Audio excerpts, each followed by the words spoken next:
let's explore TikTok.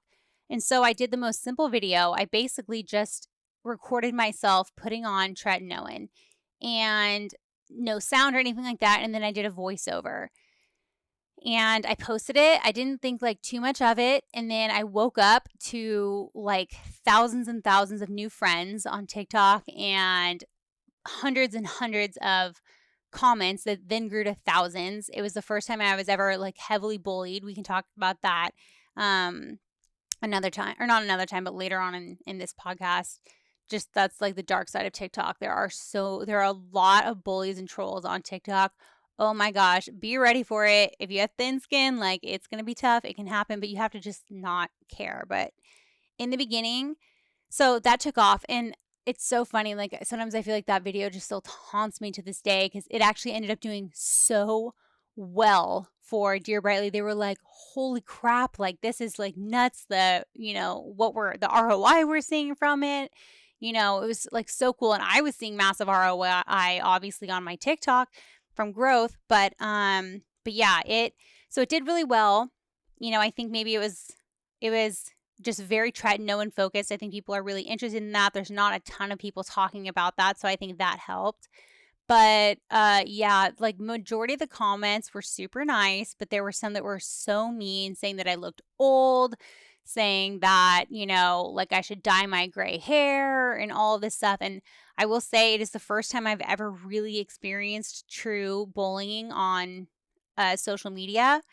I've experienced some hate before from things that I've written on my past blog, Violet Fog. I would sometimes get people writing me, telling me what a horrible writer I was and stuff like that. But I've never had anyone really attack my appearance on social media. And so TikTok definitely opened that door for me. And I was like, this really hurts. And it was interesting because the comments from that video kept rolling in for 2 whole weeks.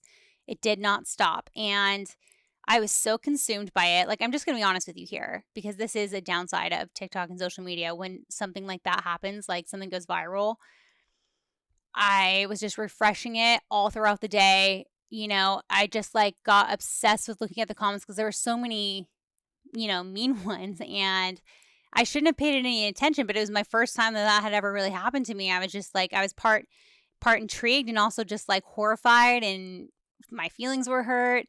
And I just kept looking at those comments for like 2 weeks straight. I mean, my mental health went down the freaking drain for those 2 weeks. I remember my heartbeat just being up. I just felt super clenched in my chest. I almost felt like I was just like shallow breathing, all those things that come about with anxiety, really. And so it truly gave me that. And then I was like, after that video, my people started to catch on. I started to grow.